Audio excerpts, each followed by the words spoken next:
Haleluya. Segala puji dan hormat saja bagi Tuhan. Kita masih beribadah secara online, tetapi selalu ada sukacita dalam hati kita kalau kita beribadah. Dimanapun kita berada, hati kita penuh dengan ucapan syukur. Maka soal tempat itu tidak menjadi soal bagi kita, juga bagi Tuhan. Karena Tuhan berkata, rumah Allah itu adalah tubuh kita. Itu sebabnya, mari kita siapkan hati kita untuk menyembah memuji Tuhan. Dan saya undang kita berdiri, kita akan bersama-sama menaikkan pujian. Engkau ada bersamaku. Haleluya, haleluya. Engkau ada bersamaku di setiap musim hidupku. Tak pernah kau biarkan ku sendiri. Haleluya.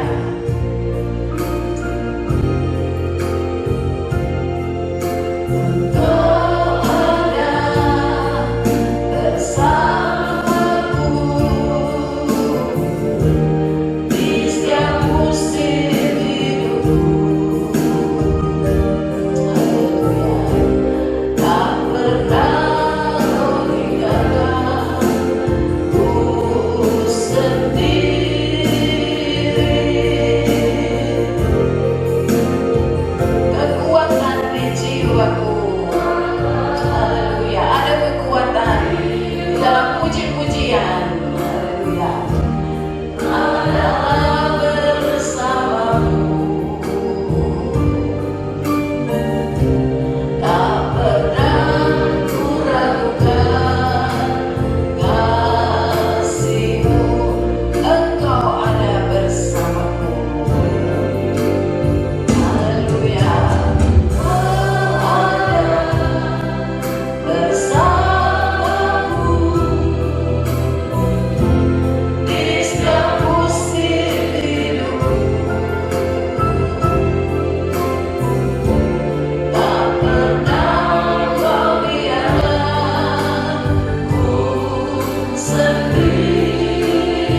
besar melimpah bagi kami.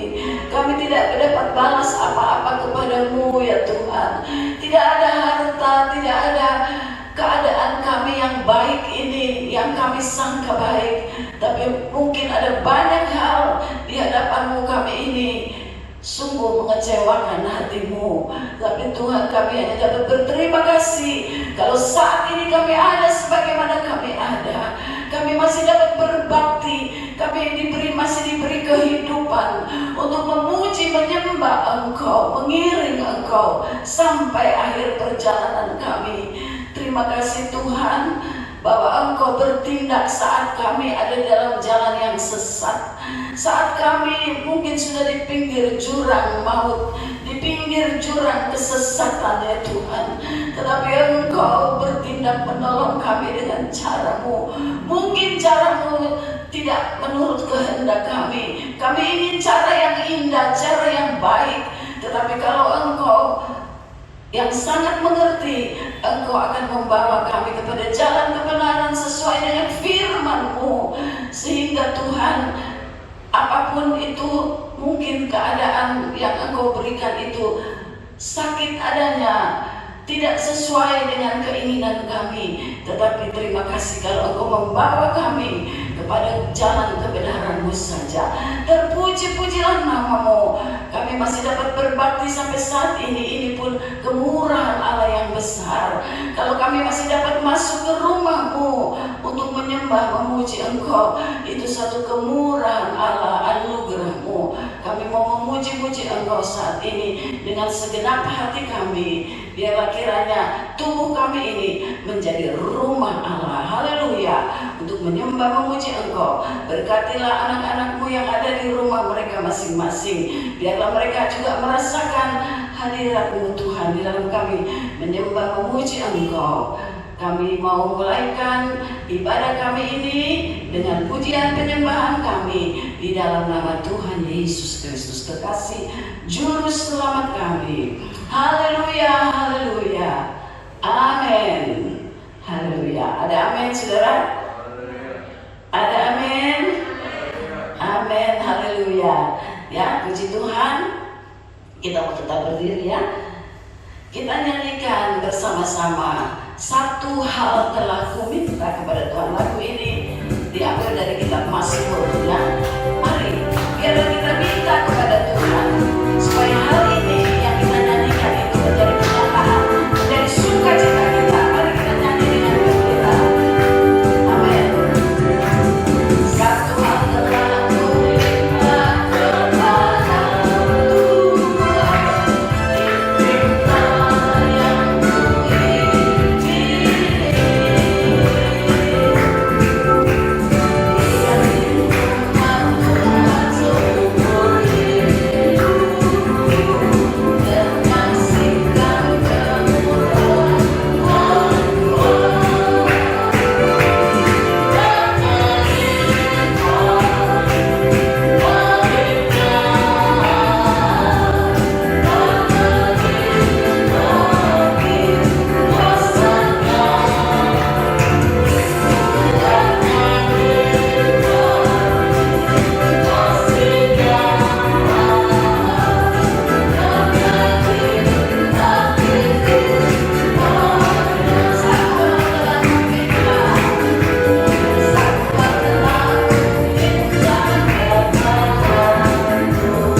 rindu akan beribadah kepadanya, maka kita pasti akan menikmati betapa indahnya. Kita akan puas di hadirat Tuhan. Kita akan tetap bersuka cita. Bukan kita bikin sukacita itu, tetapi sungguh dari hati kita. Meskipun mungkin keadaan tidak mendukung kita, tetapi sukacita dari Tuhan.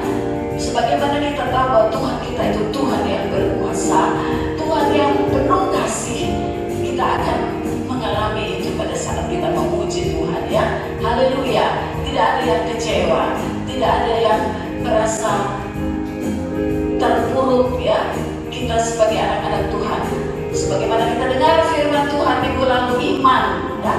Mari kita bangkitkan iman kita yang Tuhan sudah berikan, supaya kita boleh tetap ada di dalam kehendak Tuhan, bersuka cita.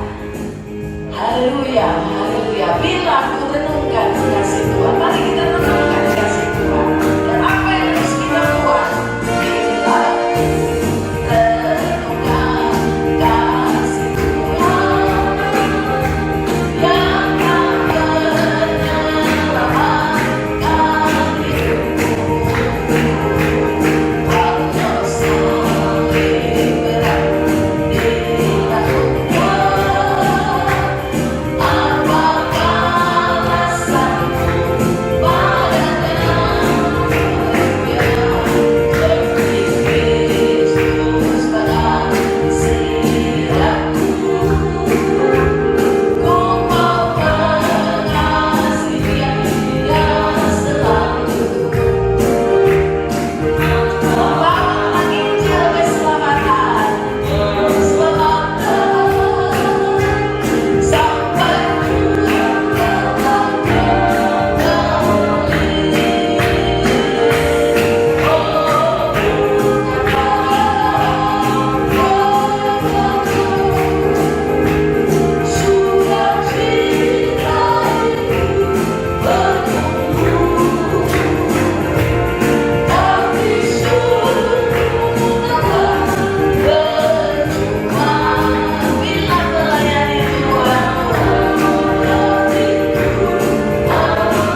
dengan banyak kekurangan, banyak kesalahan kita, tapi kalau kita mau datang dengan sungguh-sungguh kepadanya, maka Tuhan menerima kita sebagaimana kita ada. Dan saudara yang kekasih, kita tahu juga bahwa bukan pada harta yang fana. Kita tidak akan membawa harta ke dalam sorga kelak. Dijauhkan Tuhan kita pergi ke neraka, ya. Tetapi ke dalam sorga tidak ada satu harta yang kita dapat bawa. Hanya kita bisa bawa roh kita, roh yang sudah dipulihkan, roh yang mau taat kepada Dia, kepada firman-Nya. Biarlah kiranya kalau firman Tuhan diberitakan, roh kita juga dibaharui. Haleluya. Bukan pada harta yang fana. Banyak tawaran-tawaran dunia ini, banyak yang membuat kita bingung, karena mungkin kita saat ini merasa ada banyak kekurangan, ada banyak hal yang merugikan kita secara materi, tapi juga secara spiritual. Tapi mari jangan pandang materi, pandang Tuhan. Dia memelihara kita. Biarlah kita boleh tenang di hadapan Tuhan untuk menerima firman-Nya, untuk menerima apa yang Dia mau berikan kepada kita. Tidak akan berkekurangan, tidak akan juga menjatuhkan kita. Haleluya. Oh, bukan pada harta yang fana, sukacita itu bertumbuh di dalam melayani Tuhan. Disitulah sukacita kita, disitulah Tuhan berkati kita. Haleluya. Amin, amin. Bila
firman nama-Mu. Terimalah segala persembahan penyembahan kami menjadi satu dupa yang harum di hadirat-Mu. Berfirmanlah Tuhan. Haleluya. Amin. Haleluya. God is good all the time. God is good. Puji Tuhan. Salam sejahtera bagi jemaat yang ada di rumah dan juga yang ada di gereja. Hari ini 8 Agustus 2021, masih dalam suasana online ya, dan kita terus berdoa biarlah besok ada pengumuman, atau tanggal 9 ada pengumuman yang baru, kiranya dilonggarkan ya, supaya kita bisa ibadah bersama di gereja Tuhan. Nah, pagi hari ini mari kita siapkan hati, pikiran, perasaan kita untuk menerima kebenaran firman Allah. Baik saudara yang ada di rumah, bahkan di mana saudara berada, dan juga kami yang ada di gereja. Hari ini yang akan menyampaikan firman Tuhan adalah Ibu Abigail Dendun ya. Mari kita pandang terus kepada Tuhan, sehingga berkat yang dari Tuhan itu yang akan memenuhi kita ya. Oleh sebab itu kita terima kebenaran firman Allah. Puji Tuhan. Mari Ibu Abigail. Tuhan memberkati kita semua. Amin.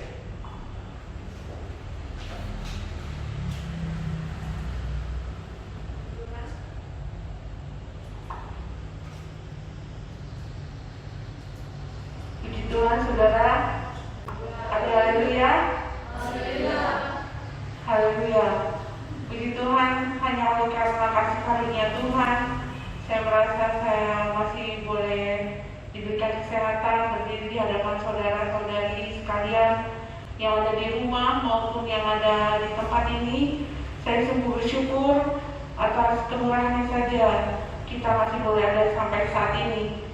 Dan ketika kemarin malam saya diberitahukan untuk memberitakan firman pada hari ini, sebenarnya saya menolak, tetapi saya ingat ketika saya di rumah sakit, Tuhan berkata bahwa hidup ini terlalu singkat.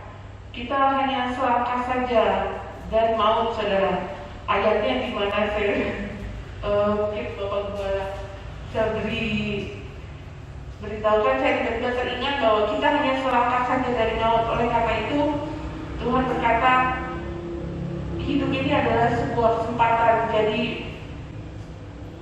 saya mengingat Yunus ketika dia disuruh untuk memberitakan firman dan dia menolak, hukumannya adalah langsung hukuman mati ya saudara. Hampir saja dia mati karena dia menolak memberitakan firman. Akhirnya dia taat untuk memberitakan firman dengan mungkin berat hati, karena ketakutan mungkin juga karena dia merasa bahwa dia tidak mampu. Tetapi saya boleh mencontoh dari Yunus, akhirnya dia taat, dan akhirnya disinilah saya pada saat hari ini. Dan semalam-malaman saya berdoa dan saya tertarik untuk melihat mengapa Yesus menampakkan diri di Danau Tiberias, saudara. Dan saya melihat bahwa murid-murid adalah seperti kita, pribadi-pribadi yang hampir sama dan mirip dengan kita manusia. Kita buka di dalam Kisah 1 ayat 3. Saya merasa firman ini juga untuk saya. Saya seringnya merasa seperti itu ya saudara, bahwa firman yang saya siapkan sebenarnya untuk saya pribadi. Dan di sini dikatakan bahwa Kisah Para Rasul 1 ayat 3. Mungkin Bapak Gembala bisa bacakan. Kepada mereka ia menunjukkan dirinya setelah penderitaannya selesai, dan dengan banyak tanda ia membuktikan bahwa ia hidup, sebab selama 40 hari ia berulang-ulang menampakkan diri dan berbicara kepada mereka tentang kerajaan Allah. Puji Tuhan saudara. Di sini kita melihat bahwa ketika Yesus mati karena diadili di pengadilan agama ya saudara, sehingga kalau ingin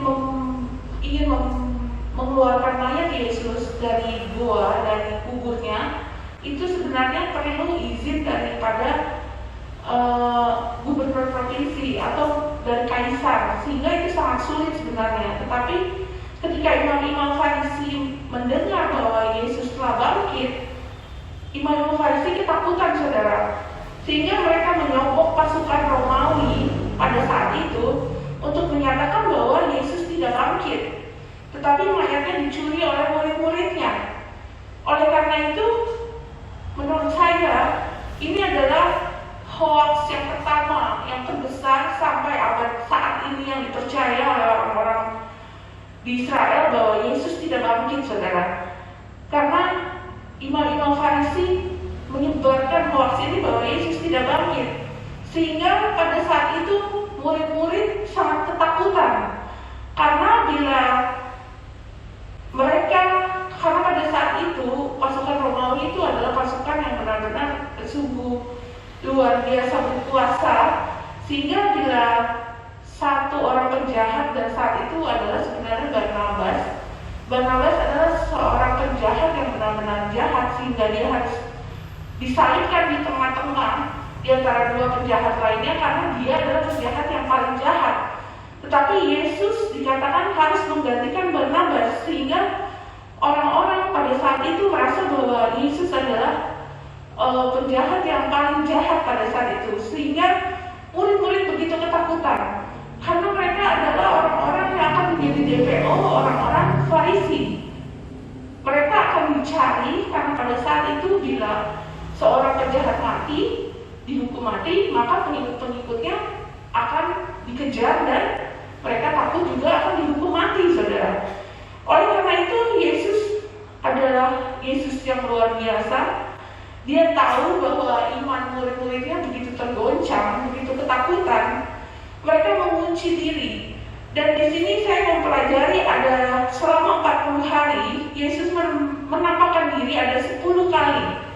Yang pertama kepada Maria Magdalena dalam Yohanes 20 ayat 10 sampai 18 dan di Markus 16 ayat 9 sampai 11. Maria Magdalena ini adalah satu-satunya orang yang berani mendekati sampai kepada salib Yesus. Dikatakan dalam Alkitab memang jika seseorang yang paling banyak diampuni dosanya, dia adalah merasa begitu mengasihi Yesus. Dialah yang meminyaki kaki Yesus sebelum Yesus naik ke atas kayu salib. Karena dia adalah wanita yang diampuni atas segala kesalahan-kesalahannya. Wanita tunasusila mungkin pada saat ini, tetapi dia begitu mencintai Yesus sehingga pertama kali Yesus bangkit, dia menampakkan diri kepada Maria Magdalena. Dan yang kedua kepada para wanita di Matius 28 ayat 8 sampai 10. Saudara bisa catat saja karena tidak ada waktu yang cukup banyak. Jadi Yesus menampakkan pertama kali pada para wanita, saudara. Dan saya melihat bahwa wanita-wanita ini juga dicintai oleh Yesus, saudara. Bahkan jika saya melihat saat ini pengerja juga wanita semua, saya percaya bahwa Tuhan akan memakai wanita-wanita juga di akhir zaman ini. Dan saya juga mendengar bahwa negara-negara yang dipimpin oleh wanita juga mampu menyelesaikan masalah COVID ini dengan luar biasa ya. Salah satunya New Zealand, juga Jerman, juga beberapa negara lah yang dipimpin oleh wanita. Karena memang jika wanita betul-betul berdoa, menjadi pendoa, jadi bukan seperti yang kita tahu ada Isabel ya, roh Isabel itu begitu mengerikan ya saudara dan menakutkan. Tetapi jika wanita-wanita ini sungguh menjadi pendoa syafaat bagi lingkungan, bagi orang-orang di sekitarnya, itu sungguh luar biasa, sehingga Yesus menampakkan diri kepada para wanita-wanita ini. Dan saya juga rindu bahwa kita menjadi wanita-wanita yang berdoa, karena kuasa doa orang benar sungguh luar biasa. Gerakan doa pada saat ini sanggup menurunkan kasus-kasus COVID ya, saudara, sehingga kita percaya bahwa doa kita adalah doa yang ditunggu-tunggu oleh Tuhan. Dan yang berikutnya, kepada dua orang murid yang berjalan ke Emmaus, kepada Clemens dan teman-temannya, Yesus menampakkan diri kepada mereka karena mereka begitu down ya, begitu down karena merasa bahwa kenapa Yesus bisa mati ya saudara, dan mereka menantikan raja sebenarnya. Dan juga kita tahu bahwa Yudas pun sampai bunuh diri ya saudara. Yang saya juga membaca di beberapa artikel dan referensi bahwa Yudas sebenarnya bukan mengharapkan uangnya saudara, tetapi dia seperti merasa kok Yesus yang dia harapkan adalah Yesus yang digantung di atas kayu salib ya. Karena kan dia melempar uangnya. Saya pikir masuk akal juga ya, kenapa dia buang uangnya, dan uangnya sebenarnya tidak seberapa. Sehingga mungkin saya merasa bahwa saya juga berpikir bahwa orang-orang pada zaman ini, zaman teknologi yang tinggi ini, berpikir bahwa Yesus itu adalah Yesus yang raja ya, yang bisa membuat mujizat. Kenapa harus digantung di atas kayu salib, sehingga Yudas akhirnya memilih bunuh diri. Dan yang keempat saudara, saya cepat saja, kepada Petrus, Lukas 24 ayat 34. Dan yang kelima, kepada murid-muridnya di balik pintu terkunci, Lukas 24 ayat 36 sampai 43. Yohanes 20 ayat 19 sampai 23. Dan juga yang keenam, kepada muridnya Thomas, 8 kali sudah dia bertemu dengan murid-murid, dia kembali lagi untuk khusus mencari Thomas saudara. Di Yohanes 20 ayat 24 sampai 31 dan Markus 16 ayat 14. Yang ketujuh, kepada murid-muridnya ketika mereka menangkap ikan. Yang kedelapan, kepada murid-muridnya di atas bukit, Matius 28 ayat 16 sampai 20.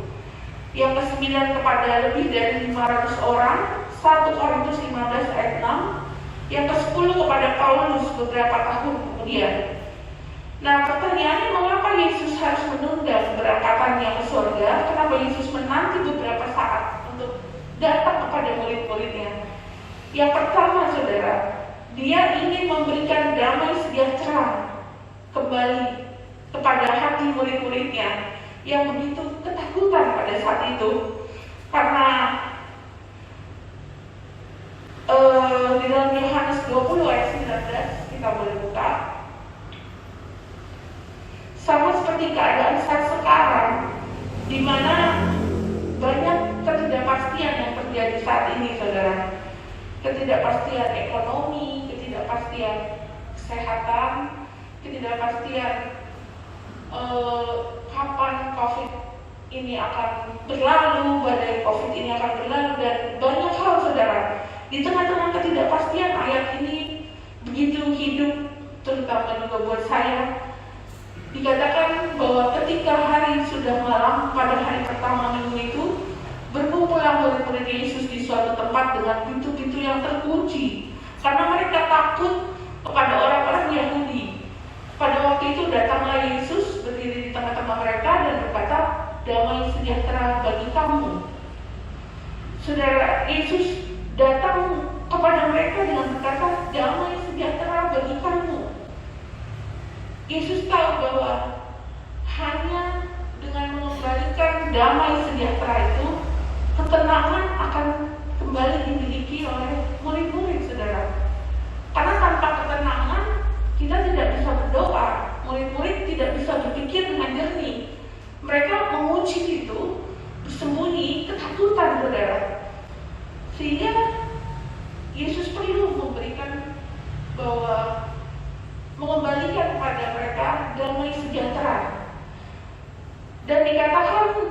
damai sejahtera yang Yesus miliki ini adalah damai sejahtera yang luar biasa, yang tidak bisa dimiliki oleh manusia. Karena damai sejahtera ini mampu mengampuni ketika dia harus mati di atas kayu salib.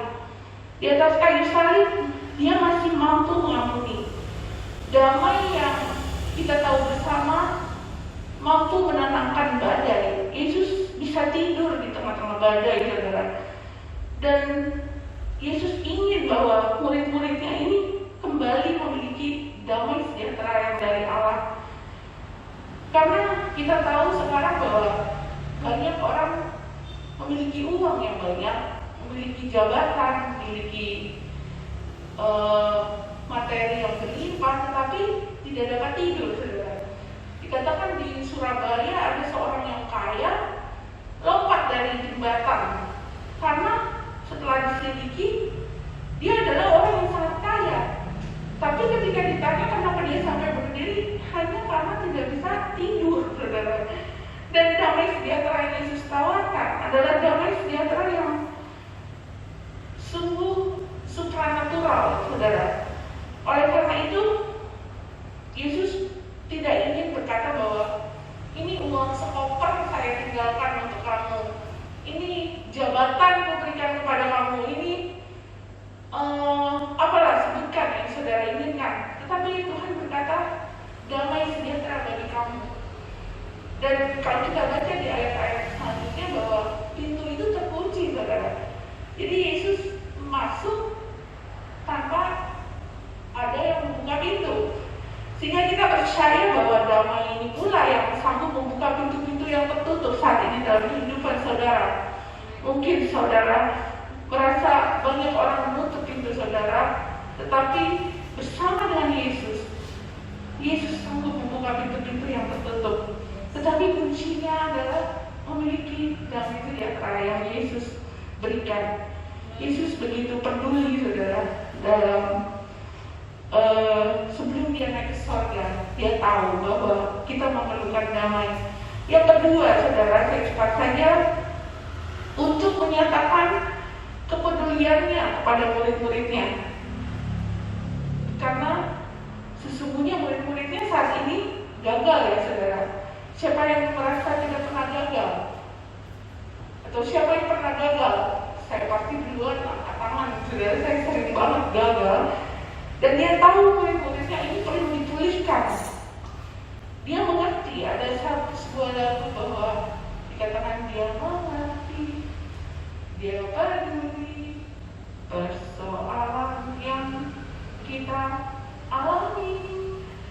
Dan mungkin kita bisa nyanyikan lagu ini bahwa, dan kita percaya bahwa Yesus sangat peduli.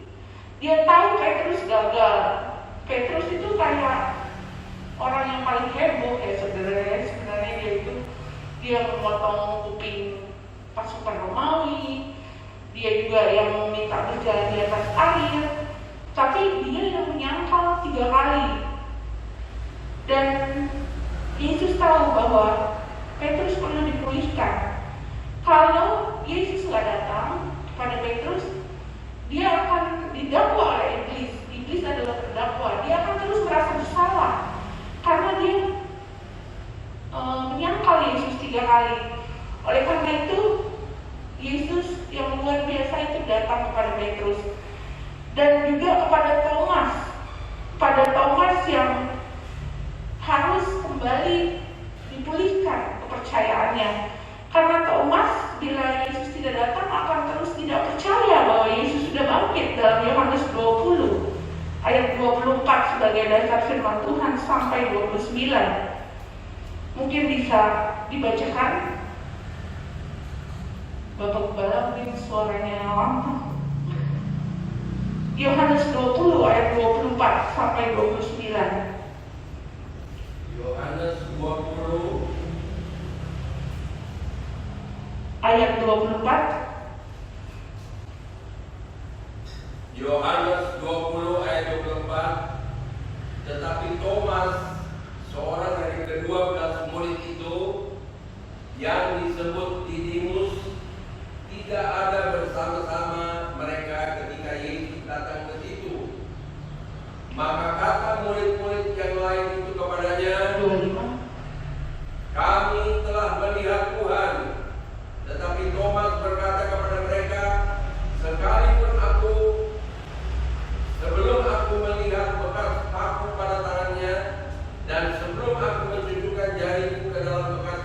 paku itu dan mencucukkan tanganku ke dalam lambungnya, sekali-kali aku tidak akan percaya.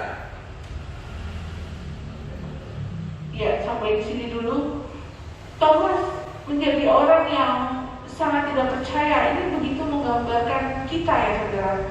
Thomas seperti kita pada umumnya, atau beberapa orang-orang yang mempunyai intelektual yang tinggi, mempunyai pendidikan yang tinggi saudara, mungkin pengalaman yang banyak, sehingga dia berkata bahwa gue gak percaya Yesus itu udah bangkit ya. Mungkin seperti itu ya, Thomas berkata pada murid-muridnya, gak mungkin Tuhan Yesus sudah bangkit sebelum saya mencucukkan ke lambungnya dan ke tangannya.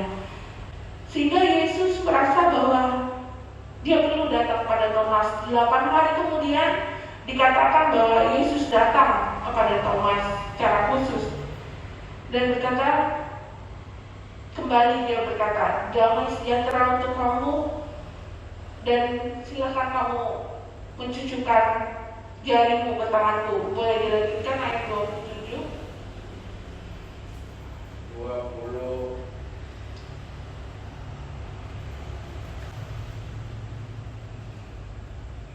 Ayat yang ke-27. Kemudian ia berkata kepada Thomas, taruhlah jarimu di sini dan lihatlah tanganku. Ulurkanlah tanganmu dan cucukkan ke dalam lambungku. Dan jangan engkau tidak percaya lagi, melainkan percayalah. Thomas menjawab dia, ya Tuhanku dan Allahku. Kata Yesus kepadanya, karena engkau telah melihat aku, maka engkau percaya. Berbahagialah mereka yang tidak melihat namun percaya. Amin saudara. Ya. Yakin kita bisa mempraktikkan diri, karena terkadang kita ada sifat-sifat dari kita yang ingin melihat bukti dulu baru kita mau melayani Tuhan. Mungkin ada saatnya kita merasa bahwa Tuhan, kalau kau berkati saya, baru saya mau melayani lagi, lebih lagi. Tetapi Tuhan berkata bahwa berbahagialah mereka yang tidak melihat namun percaya saudara. Karena dikatakan bahwa seringkali kita dengan begitu banyak teori, dengan begitu banyak ilmu yang kita dapatkan, seringkali itu membuat kita meragukan Tuhan sebelum kita melihat bukti. Dan hebatnya di sini Tuhan nggak marah ya sama Thomas. Dia nggak mungkin istilah anak sekarang nggak baper ya saudara. Mungkin kalau kita sebagai pemimpinnya si Thomas, mungkin kita udah, atau temennya si Thomas udah bilang, udah marah-marah ya saudara. Mungkin kita bilang, mas, lu udah ikut gue berapa lama ya? Udah lihat gue memberi makan 5.000 orang, udah melihat gue menyembuhkan orang buta, orang lumpuh, kok masih gak percaya juga? Itu kalau Yesusnya kita aja. Kalau Yesusnya saya itu mungkin masih takut juga, kok masih marah, masih ragu gitu. Tapi di sini saya melihat bahwa Yesus itu sangat-sangat gentle ya saudara-saudara, sangat lembut hatinya. Dia tidak marah akan kegagalan murid-muridnya, dia tidak mengomel kepada murid-muridnya, tetapi dia secara lemah lembut kembali merangkul murid-muridnya. Dan inilah yang saya katakan tadi, bahwa kenapa dia menunda untuk naik ke surga, karena dia begitu care, begitu peduli kepada murid-muridnya. Karena dia tahu kalau murid-muridnya ini tidak bangkit saudara, mungkin tidak ada perjanjian baru, tidak ada kitab perjanjian baru, tidak ada gereja-gereja, dan tidak ada kita pada sampai saat ini. Oleh karena itu, dia perlu datang kepada Thomas dan dengan lemah lembut dia katakan, peganglah tanganku, peganglah lambungku. Dan akhirnya dikatakan di ayat selanjutnya, Yohanes 20 ayat 28 maksud saya. Boleh tolong kembali dibacakan? Thomas menjawab dia. Sekali lagi, Thomas menjawab dia, ya Tuhanku dan Allahku. Haleluya, saudara. Dikatakan oleh Yesus, percayakah engkau sekarang Thomas? Dan Thomas langsung menjawab, ya Tuhanku, ya Rajaku. Dalam bahasa aslinya, my Lord, my Master, Elohim, Kyrios, Yesusku, dia katakan. Jadi Thomas pada akhirnya menyerahkan seluruh kehidupannya. Dan kalau saya boleh singkatkan cerita, Thomas pun akhirnya juga seperti Petrus menjadi martir, ya saudara. Dia memberitakan Injil ke hampir seluruh dunia dan mati di panci penggorengan, saudara. Tapi berawal dari ketidakpercayaan. Tapi kita melihat bahwa Thomas akhirnya berkata, dalam bahasa Inggris, dalam terjemahan lain dikatakan, my Master, my Lord, Elohim, ya Tuhanku dan Allahku. Dan akhirnya, saudara, kita melihat bahwa Thomas dipulihkan juga, saudara. Yang ketiga, saya lanjutkan, kenapa Yesus menunda atau mengikat waktu. Di sini dikatakan bahwa Tuhan ingin membuktikan bahwa tanpa Tuhan, apapun yang kita kerjakan semuanya sia-sia. Yang ketiga adalah di dalam Yohanes 21 ayat 11 sampai 13. Yohanes 21 ayat 11. Simon Petrus naik ke perahu, lalu menghela jala itu ke darat, penuh ikan-ikan besar, 153 ekor banyaknya. Dan sungguh pun sebanyak itu, jala itu tidak koyak. Ayat 12. Kata Yesus kepada mereka, marilah dan sarapanlah. Tidak ada di antara murid-murid itu yang berani bertanya kepadanya, siapakah engkau? Sebab mereka tahu bahwa ia adalah Tuhan. Ayat 13. Lalu Yesus maju ke depan, mengambil roti dan memberikannya kepada mereka. Demikian juga ikan itu. Itulah ketiga kalinya Yesus menampakkan diri kepada murid-muridnya sesudah ia bangkit dari antara orang mati. Amin, saudara. Di sini dikatakan bahwa Petrus dengan perasaan yang kecewa, dia kembali ke pekerjaan lamanya. Dia menjala ikan semalam-malaman, tidak mendapatkan apa-apa. Jadi saudara, di sini saya mendapatkan suatu pengertian bahwa ketika kita dalam keadaan kecewa, mungkin karena sesuatu terjadi tidak sesuai dengan harapan kita, dan hati kita mungkin patah atau remuk, dikatakan bahwa itu harus dipulihkan dulu. Dan Yesus mengerti hal ini, sehingga Yesus sebenarnya sudah ada di tepi pantai.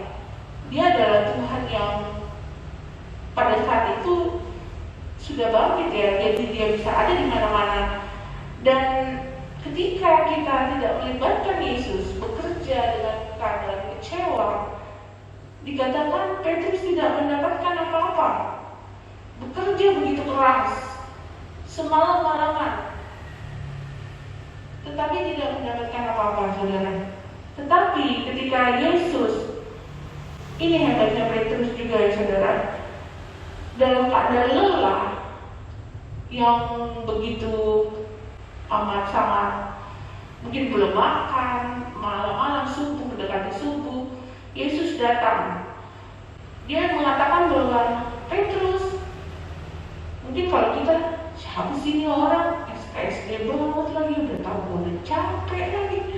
Tapi di sini Petrus kita tahu bahwa ayat selanjutnya dia taat pada gurunya. Ketika Yesus mengatakan kepada Petrus, tebarkan jalanmu di kanan, dan Petrus sekali lagi kita tahu bahwa dia taat. Apa yang terjadi, saudara? Dikatakan bahwa Petrus mendapatkan ikan yang luar biasa banyak, dan jalannya hebatnya tidak terkoyak, saudara. Ada sekitar 153 ekor banyaknya. 153 ini juga saya pelajari, artinya adalah Ani Elohim, ya saudara, Tuhan yang berkuasa. Oleh karena itu perlu ketika kita sedang kecewa, saudara, kita perlu kembali jujur kepada Tuhan bahwa hati kita harus dipulihkan terlebih dahulu. Dan oleh karena itu di sini dikatakan bahwa Tuhan memulihkan Petrus, dan kembali kita melihat bahwa kelemah lembutan Yesus di sini ketika Petrus sampai ke darat dengan membawa ikan-ikan besar. Dikatakan ayat selanjutnya, boleh dibacakan ayat 12. Ayat yang ke-12 dari Yohanes 21. Kata Yesus kepada mereka, marilah dan sarapanlah. Tidak ada di antara murid-murid itu yang berani bertanya kepadanya, siapakah engkau? Sebab mereka tahu bahwa ia adalah Tuhan. Haleluya, saudara. Yesus di sini telah menyiapkan sarapan buat murid-muridnya, saudara. Dia begitu baik, begitu care, begitu peduli, dan sungguh saya harus belajar pada Yesus mengenai hal ini, karena dia sebelum dia menguatkan Petrus, dia memberikan sebuah kepedulian kepada Petrus. Dia tidak meminta ikan-ikan itu, tetapi sudah ada roti bakar mungkin, ya, sudah ada ikan lagi di situ. Dari mana dapatnya? Kita tidak tahu, karena di sini dikatakan bahwa mereka tahu bahwa ia adalah Tuhan.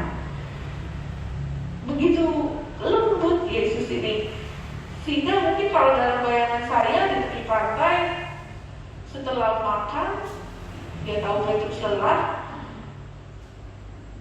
dia mengajak Petrus berjalan mungkin, ya, ini dalam bayangan saya aja, ya. Dia merangkul Petrus dan dia katakan, Petrus, apakah engkau mengasihi aku? Sampai 3 kali dikatakan. Kita tahu cerita ini. Sampai yang terakhir pertanyaannya adalah, apakah engkau agape padaku?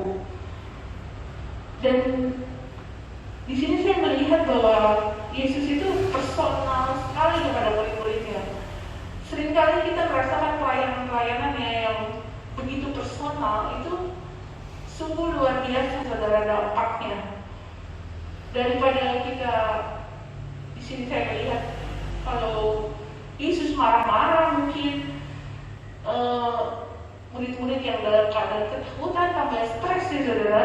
Tetapi di sini Yesus menyiapkan sarapan lalu berkata bahwa, Petrus, apakah kau mengasihi aku? Dan Petrus akhirnya yang kita tahu dia menangis, ya saudara. Akhirnya dia mengerti hati Tuhannya. Dia mengerti bahwa Yesus sudah memanggil dia untuk menjadi muridnya. Oleh karena itu, di sini kita boleh melihat bahwa kenapa Yesus menunda untuk naik dulu ke surga.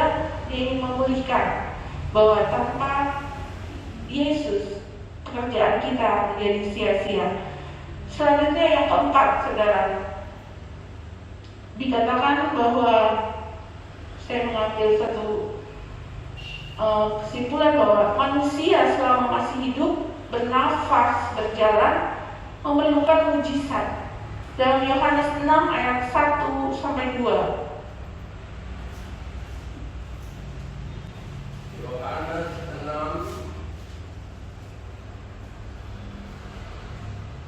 Yohanes 6 ayat 1 dan 2. Sesudah itu Yesus berangkat ke seberang danau Galilea, yaitu danau Tiberia.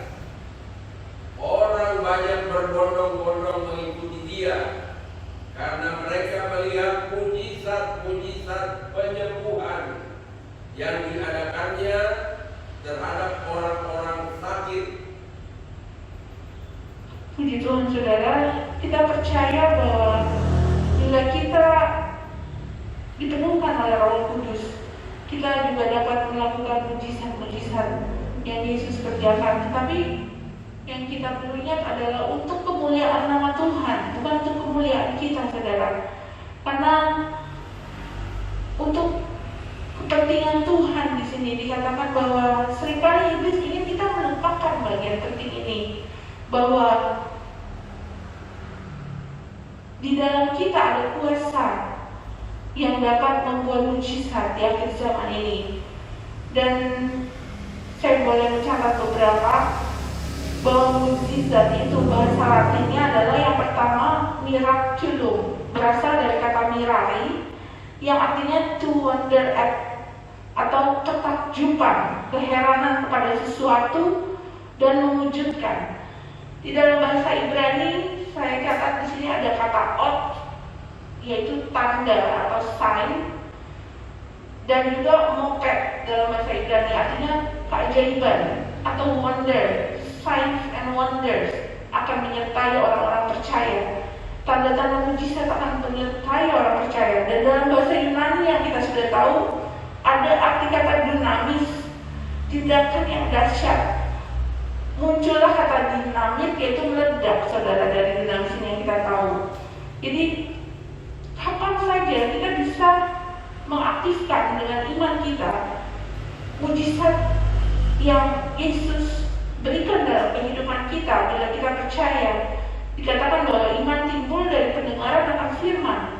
Reinhard Bonnke juga pernah berkata bahwa kalau engkau ingin mengalami mujizat, engkau perlu keluar dari perahumu dan berjalan mendekati Yesus di atas gelombang. Jadi ketika Petrus tetap tinggal dalam perahu, dia tidak melihat mujizat.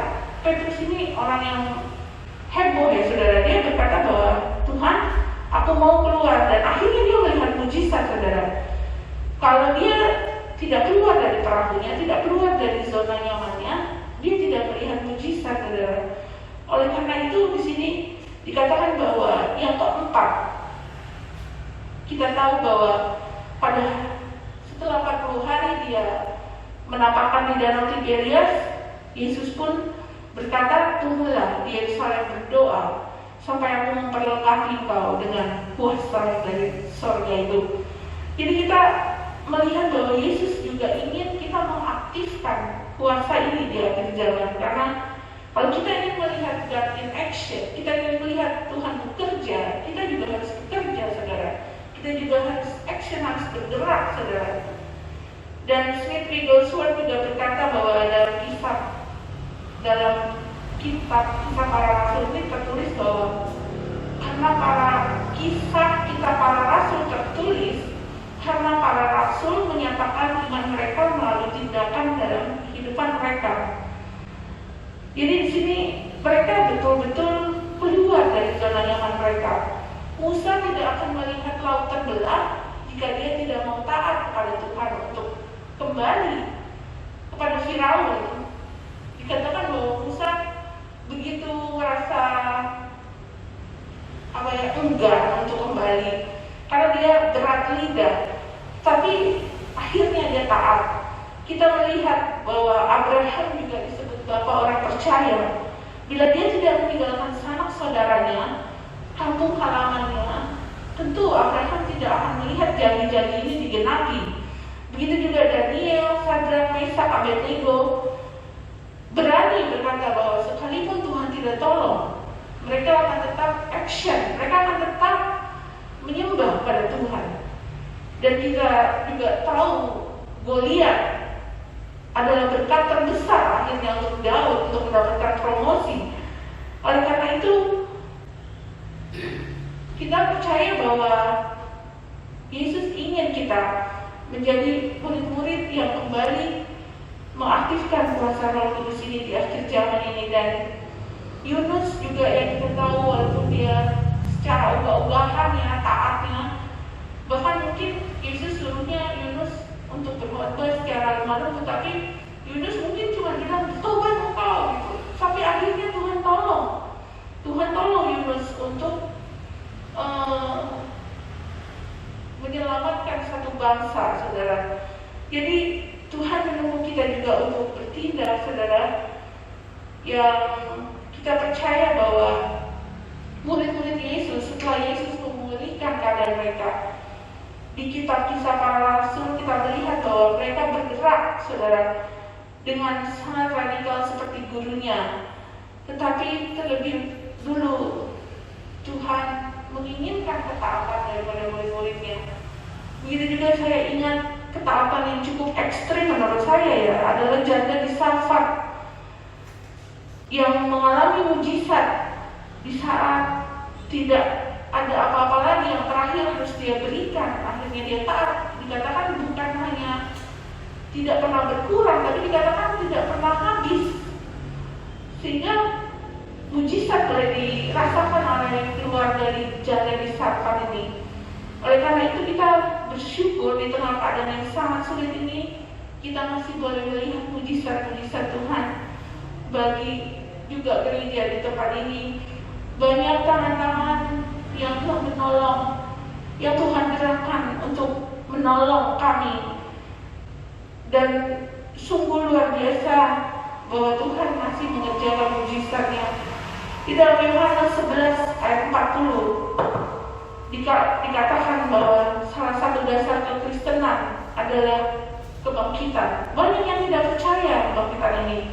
Mungkin boleh dibacakan Yohanes 11 ayat 40. Yohanes 11 ayat 40. Jawab Yesus, bukankah sudah kukatakan kepadamu, jikalau engkau percaya, engkau akan melihat kemuliaan Allah. Maka mereka mengangkat batu itu, lalu Yesus menengadahkan ke atas dan berkata, Bapa, aku mengucap syukur kepadamu karena engkau telah mendengarkan aku. Puji Tuhan, saudara. Ada hadiah. Kita percaya bahwa kekuatan kuasa kebangkitan itu ada di dalam kita, amin. Sehingga kita percaya bahwa Yesus sangat mengasihi kita di tengah goncangan-goncangan saat ini. Saya tidak tahu tantangan apa yang juga akan saya hadapi ke depan, tapi kita percaya bahwa Yesus ada untuk kita. Dan tujuan serta rencananya juga buat saudara. Kita boleh belajar menyerahkan kepada Tuhan dan mengikuti rencananya. Karena ketika kita mengikuti rencana Tuhan dengan segenap hati, mungkin banyak hal yang tidak sesuai dengan apa yang kita harapkan, tetapi ketika bersama dengan Yesus, Yesus dapat membuat hal-hal yang luar biasa dalam kehidupan kita. Dikatakan yang ayat yang kita sering dengarkan bahwa seorang prajurit sudah tidak memusingkan lagi dengan penghidupan pribadinya. Dia hanya berkenan kepada apa kata komandannya. Oleh karena itu, saudara, saya juga percaya bahwa Yesus juga ingin menampakkan diri kepada kita semua di dalam kamar-kamar pribadi doa kita mungkin, dan mungkin murid-murid tidak sempurna saudara, tapi mereka mau terus taat, maju sedikit, selangkah demi selangkah untuk masuk dalam rencana Tuhan. Karena kita tahu bahwa kedatangan Tuhan tidak akan lama lagi. Kalau kita belajar meterai di Wahyu ayat 7, meterai sudah terbuka sampai mungkin ke-5 atau ke-6. Berarti hanya tinggal sedikit waktu lagi, dan Yesus ingin bahwa kita tidak usah memperdulikan celaan, hinaan, olokan mungkin, karena kita mengikuti Yesus. Karena Yesus sendiri memberi contoh bahwa dia bukan orang yang baperan ya saudara. Dia bukan orang, tetapi mungkin ada fase-fase hati kita hancur, remuk, itu kita minta lagi kembali untuk dipulihkan oleh Tuhan. Karena kita lihat bersama ketika kita sedang dalam keadaan kecewa, tidak akan bisa terjadi apa-apa saudara. Itu sudah aturan mainnya untuk kita betul-betul dikatakan bahwa iman timbul dari pendengaran akan firman, dan firman itulah yang memerdekakan kita, yang membawa kita kepada kebenaran, dan kebenaran itulah yang membuat kita mengalami damai sejahtera. Sehingga kita melihat Yesus memimpin langkah kita sedikit demi sedikit. Amin saudara, mau kita bekerja bersama untuk kemuliaan nama Tuhan, dikatakan bahwa mujizat-mujizat yang Tuhan mau nyatakan itu untuk menyelamatkan orang lain. Dia melakukan pekerjaannya semua dengan kasih. Dia tidak ingin orang tidak selamat saudara. Oleh karena itu biarlah kita boleh dipulihkan oleh Tuhan kembali, dan kita tahu bahwa Petrus, Thomas, semua murid-murid yang ada telah melaksanakan tugasnya sehingga kita boleh sampai saat ini. Puji Tuhan, saya akhiri dan saya akan kembalikan pada Bapak Gembala. Kita menyanyikan satu lagu sekaligus untuk juga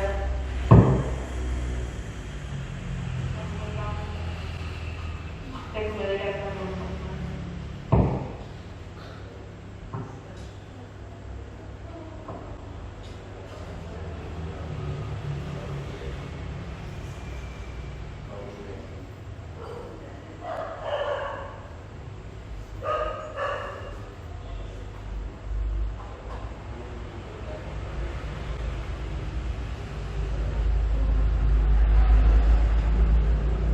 Haleluya, puji Tuhan.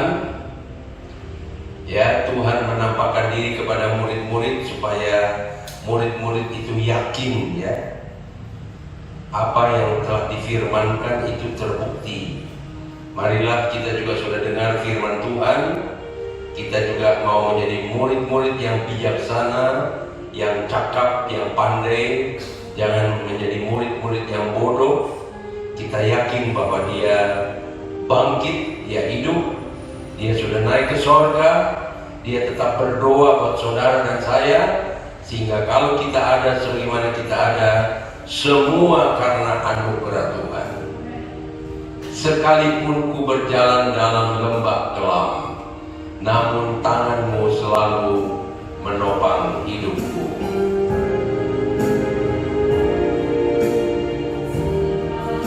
Ku berjalan dalam lembah kelam, namun tanganmu selalu menopang hidupku.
rumah maupun di mana saudara berada, juga kami yang ada di gereja, jangan sekali-kali kita ragukan tentang hati Tuhan, tentang kuasanya. Ya, walaupun kita belum melihat tanda-tanda perubahan terjadi dengan pandemi yang berkepanjangan ini, tetapi sekali lagi kita harus mempunyai iman yang teguh, percaya teguh bahwa Tuhan tidak pernah tinggalkan kita. Haleluya, puji Tuhan. Haleluya. Kita akan akhiri ibadah kita dengan doa.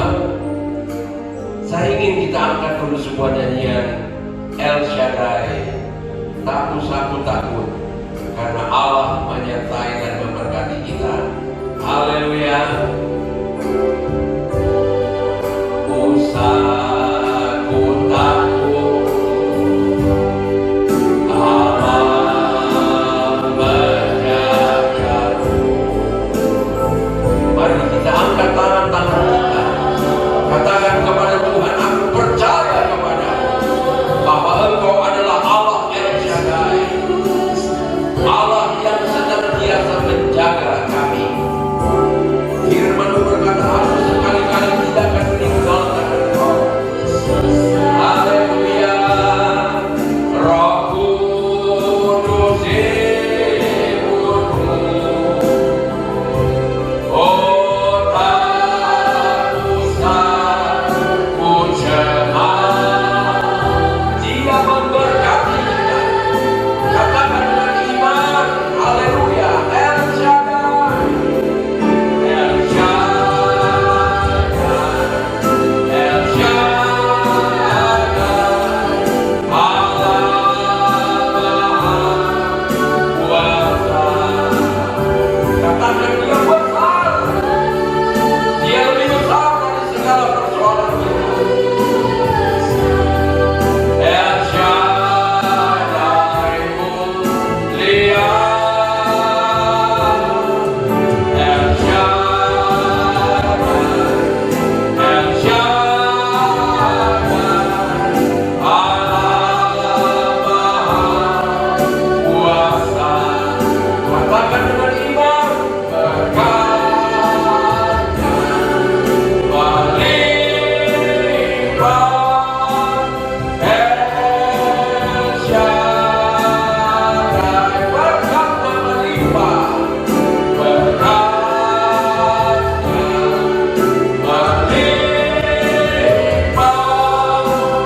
El Shaddai,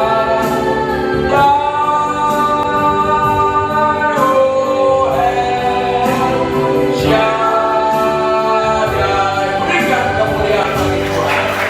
Engkau besar Tuhan, Allah kami besar. Tidak ada orang yang mati dan bangkit selain Yesus, dan kami sebagai umat-umat pentebusan-Mu, ketika kami mati, kami akan bangkit ya Tuhan, sehingga tidak ada keraguan, tidak ada ketakutan dalam hidup kami ini.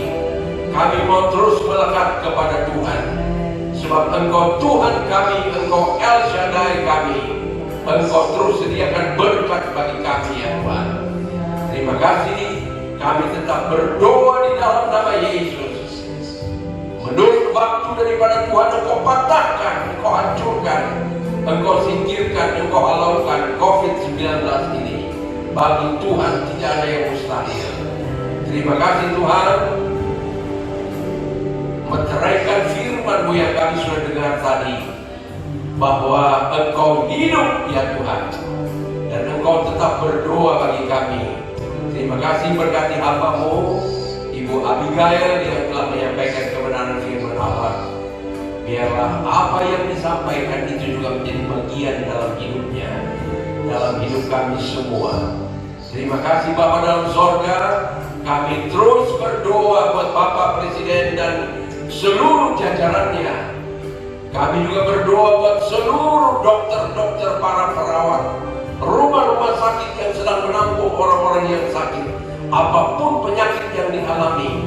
Kami berdoa di dalam nama Yesus, mujizat Allah tetap berlaku.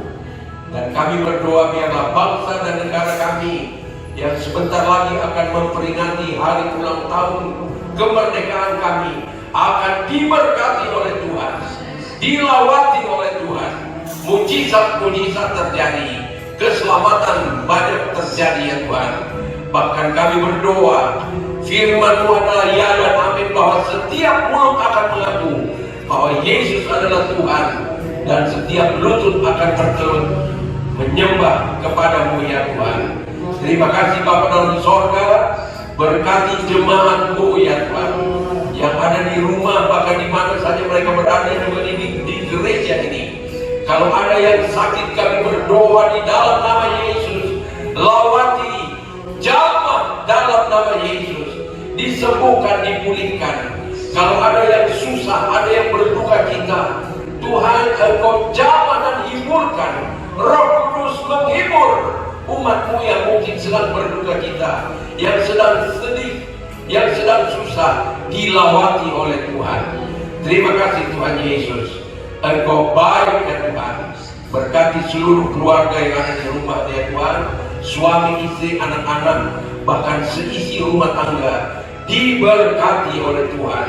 Usaha mereka, pekerjaan mereka, walaupun mungkin mereka harus bekerja dari rumah, tapi Engkau sediakan berkat-Mu ya Tuhan, sebab Engkaulah sumber segala berkat kami, terlebih keselamatan, kesembuhan, mujizat-mujizat terjadi. Terima kasih semua yang telah melayani Engkau sepanjang hari ini, diberkati oleh Tuhan. Berikan kami iman ya Tuhan, bahwa Engkau sumber berkat dan pertolongan kami, bahkan juru selamat kami. Terima kasih Bapa dalam sorga. Kami akan mengakhiri ibadah online kami dengan rasa syukur, terima kasih dan hormat kepada Tuhan.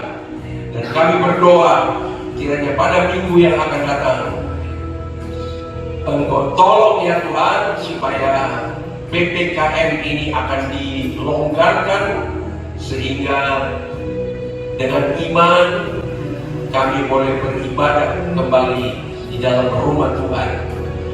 Nama Tuhan dipuji dan dibesarkan. Terima kasih. Kami akan akhiri ibadah ini dengan mengucap syukur. Dan oleh sebab itu, Bapak, Ibu, Saudara-saudara sekalian, diberkati oleh Tuhan. Terimalah berkat, kasih karunia, anugerah dan persekutuan di dalam Roh Kudus hari ini sampai selama-lamanya, dalam nama Tuhan Yesus Kristus. Dan semua yang diberkati Tuhan